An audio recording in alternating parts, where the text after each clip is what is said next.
Like करिए, subscribe करिए और बेल आइकन की घंटी को बजाइए और हमारे चैनल पर आप सभी बने रहिए। हेलो दोस्तों, कैसे हैं आप सभी लोगों का यूजीसी नेट ज्योग्राफी चैनल में स्वागत है। आज हम सभी अध्ययन करेंगे ट्रांस हिमालय के बारे में। जैसा कि हम आपको पिछले वीडियो में केवल उत्तर का पर्वतीय प्रदेश के बारे में बताए थे और आज हम आपको उसी से रिलेटेड उसी का एक पार्ट ट्रांस हिमालय के बारे में बताएंगे। लेकिन उससे पहले हम लोग देख लेते हैं कि उत्तर के पर्वतीय प्रदेश को कितने भागों में बांटा गया है। तो उत्तर के पर्वतीय प्रदेश को 4 भागों में बांटा गया है, जिसमें सबसे पहला आपका है ट्रांस हिमालय। दूसरा आपका है महान हिमालय या बृहद हिमालय। तीसरा आपका है लघु हिमालय और जो चौथा आपका है शिवालिक। इसको शिवालिक के नाम से जानते हैं, शिवालिक या बाह हिमालय। अब हम इसमें से सबसे पहले किसके बारे में अध्ययन करेंगे? ट्रांस हिमालय के बारे में आज हम लोग अध्ययन करेंगे और हम यहाँ पर ट्रांस हिमालय के बारे में आपको पॉइंट टू पॉइंट कवर कराएंगे। तो चलिए हम समझते हैं सबसे पहले ट्रांस हिमालय में। ट्रांस हिमालय देखो, जो ट्रांस हिमालय का जो निर्माण हुआ है वो यूरेशियन प्लेट का एक भाग है। आप लोग समझ लीजिए, यूरेशिया प्लेट। अब यूरेशिया में यूरेशिया को आप 2 भागों में तोड़ोगे तो यूरोप धन एशिया, मतलब यूरोप से प्लेट खिसकी और इस तरफ एशिया से प्लेट खिसकी, तो यूरेशिया प्लेट का ही क्या है, एक ये खंड है। इसको हम लोग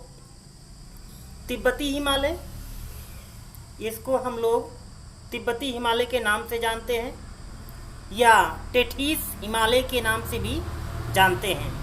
उसके बाद में इसकी संपूर्ण विशेषता यह है कि यहाँ पर क्या होता है, वनस्पति का अभाव पाया जाता है। ये जो आप भाग देख रहे हो, इतना वाला भाग, यहाँ पर वनस्पति का अभाव पाया जाता है। बहुत बार क्वेश्चन पूछा गया है कि उत्तर का पर्वतीय प्रदेश का ऐसा कौन सा भाग है जहाँ पर साल भर जमीन साफ रहती है। तो कौन सा भाग है वो? ट्रांस हिमालय का भाग है, क्योंकि यहाँ पर साल भर बर्फ जमा रहता है, जिसके कारण वनस्पतियाँ बहुत कम ही उग पाती हैं, इसीलिए यहाँ की ज़मीन एकदम साफ रहती है। उसके बाद में हम बात करेंगे कि इसके अंतर्गत कौन कौन सी पर्वत श्रेणियाँ आती हैं। तो आप लोग समझ गए होंगे, देख सकते हैं यहाँ पर नंबर 1 आपका ये काराकोरम श्रेणी है, ये वाला ये पर्वत श्रेणी है। दूसरा आपका लद्दाख श्रेणी, आपका ये वाला भाग है। तीसरा वाला भाग आपका ये वाला जास्कर श्रेणी है। उसके बाद में यहाँ पर और नीचे आप आएंगे तो यहाँ पर कैलाश श्रेणी है। इन्हीं 4 श्रेणियाँ इसमें ट्रांस हिमालय में आती हैं और जिनका निर्माण हिमालय से पहले हो चुका था। ये भी क्वेश्चन बनता है कि ऐसी कौन सी श्रेणियां हैं जिनका निर्माण हिमालय से पहले हो चुका है। और दूसरी बात पूछते हैं, ट्रांस हिमालय पूर्वी हिमालय में स्थित है या पश्चिमी हिमालय में स्थित है। तो जो आपका ट्रांस हिमालय है वो ये पश्चिमी भाग है और यहाँ पर आपका ये पूर्वी भाग है। तो जो आपका ट्रांस हिमालय है ये पूर्वी भाग में स्थित होता है। उसके बाद में आप लोग जानते होंगे भारत की सबसे ऊंची चोटी का नाम, जिसको K2 या गार्डविन ऑस्टिन के नाम से जानते हैं, जिसकी ऊंचाई 8,611 मीटर है। ये भारत की सबसे ऊंची चोटी है और यहीं पर ये स्थित है। और किस श्रेणी में स्थित है? ये काराकोरम श्रेणी में स्थित है। अब आप लोगों को समझ में आ गया होगा कि भारत की सबसे ऊंची चोटी का नाम क्या है? K2 है। गाडविन ऑस्टिन के नाम से भी जाना जाता है। इसकी जो ऊंचाई है 8,611 मीटर है और यह किस श्रेणी में स्थित है? कराकोरम श्रेणी में स्थित है। अब उसके बारे में हम लोग बात करेंगे ग्लेशियर के बारे में। ग्लेशियर, आप लोग ग्लेशियर में समझ रहे होंगे।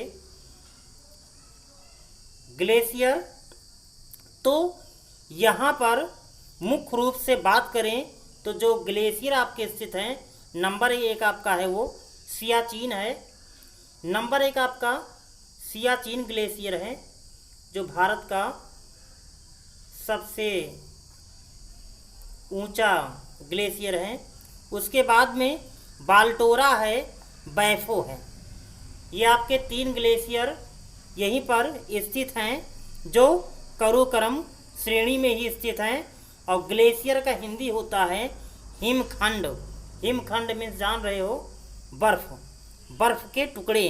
तो सियाचिन जो इसकी पूछ लेते हैं कभी कभी कि जो सियाचिन ग्लेशियर है इसकी ऊंचाई कितनी होती है, तो ये 72 किलोमीटर ऊंचा है। सियाचिन की ऊंचाई 72 किलोमीटर ऊंचा है। बाल्टोरा की ऊंचाई 58 किलोमीटर ऊंचा है और बैफो की ऊंचाई 60 किलोमीटर ऊंचा है। और ये सब ग्लेशियर कराकोरम श्रेणी में स्थित हैं। उसके बाद में दूसरा पॉइंट आपका बनता है कि विश्व की सबसे ढाल वाली चोटी का नाम क्या है? तो उसका नाम क्या है? राकपोसी। ये विश्व की सबसे ढाल वाली चोटी का नाम है। कहाँ पर स्थित है? राकपोसी में स्थित है। और किस श्रेणी में स्थित है? तो ये आपका लद्दाख श्रेणी में स्थित है। ये जो आपका लद्दाख श्रेणी आप देख रहे हैं यहीं पर क्या है? आपका राकपोसी स्थित है। उसके बाद में अब आप लोग को बताए थे कि ट्रांस हिमालय पश्चिमी हिमालय में स्थित है।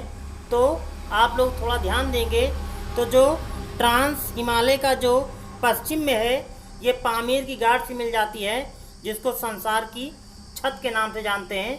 आप लोग देख सकते हैं कि पामीर का घाट यहीं पर है। पामीर का घाट यहीं पर है जिसको संसार की छत के नाम से जानते हैं। पामीर की घाट यहीं पर स्थित है। तो पश्चिम में इससे क्या होता है? मिल जाता है। और उसके बाद में पूरब में या आप लोग बताए थे कि दक्षिण पूर्व में कैलाश श्रेणी यहीं पर स्थित है। यहाँ पर और नीचे है मतलब, और आते हैं यहाँ पर स्थित है कैलाश श्रेणी। तो दक्षिण पूर्व में ये कैलाश श्रेणी तक आपका क्या है? ट्रांस हिमालय स्थित है। तो आपको समझ में आ गया होगा कि जो आपका ट्रांस हिमालय है वो यहाँ से ले कर के यहाँ तक आपका विस्तृत है। तो अब बात करते हैं कि जो आपका ट्रांस हिमालय है यह किन चट्टानों से मिलकर बना है। तो यह चट्टान कौन सी चट्टान है? अवसादी चट्टानों से मिलकर बना है। तो ट्रांस हिमालय किन चट्टानों से मिलकर बना है? तो यहाँ कौन सी चट्टान है? ये अवसादी चट्टानों से बना है। उसके पूछते हैं कि यहाँ पर कौन सी युग की चट्टानें पाई जाती हैं? तो यहाँ पर टर्शियरी युग से लेकर के कैम्ब्रियम युग की चट्टानें पाई जाती हैं। उसके बाद में यहाँ पर कुछ पूर्ववर्ती नदियाँ भी पाई जाती हैं। आप लोग पूर्ववर्ती नदियाँ समझ रहे होंगे कौन सी पूर्ववर्ती नदियाँ होती हैं। तो यदि हम बात करें पूर्ववर्ती नदियाँ कौन कौन सी होती हैं, तो नंबर 1 आपका पूर्ववर्ती नदियों में बात करें तो आपका सतलज है, सिंधु है, ब्रह्मपुत्र है। ये सब पूर्ववर्ती नदियों के उदाहरण हैं। लेकिन हम पहले देखेंगे कि पूर्ववर्ती नदियाँ किसे कहते हैं। पूर्ववर्ती नदियाँ, मान लीजिए ये एक नदी ऐसे बह रही है और उसके मार्ग में कोई पर्वत या पठार खड़ा हो जाता है, तो इसके मार्ग में कोई भी परिवर्तन नहीं होता है। ये उस पर्वत पठार को काटते हुए आगे बढ़ती हुई चली जाती है। तो उसी को हम कहते हैं पूर्ववर्ती नदियाँ।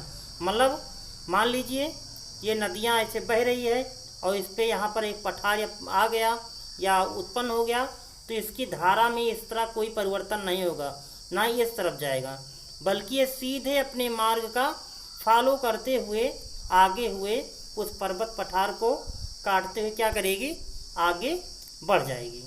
तो आपको समझ में आ गया होगा। तो यदि इसको हम उचित परिभाषा के रूप में परिभाषित करें कि पूर्ववर्ती नदियाँ किसे कहते हैं, तो वह नदी जो उत्थित भूक्षेत्र को काट कर बहती है तथा अपने मार्ग को यथावत बनाए रखती है, उसी को पूर्ववर्ती नदी कहते हैं। तो आपको समझ में आ गया होगा कि पूर्ववर्ती नदी किसे कहते हैं।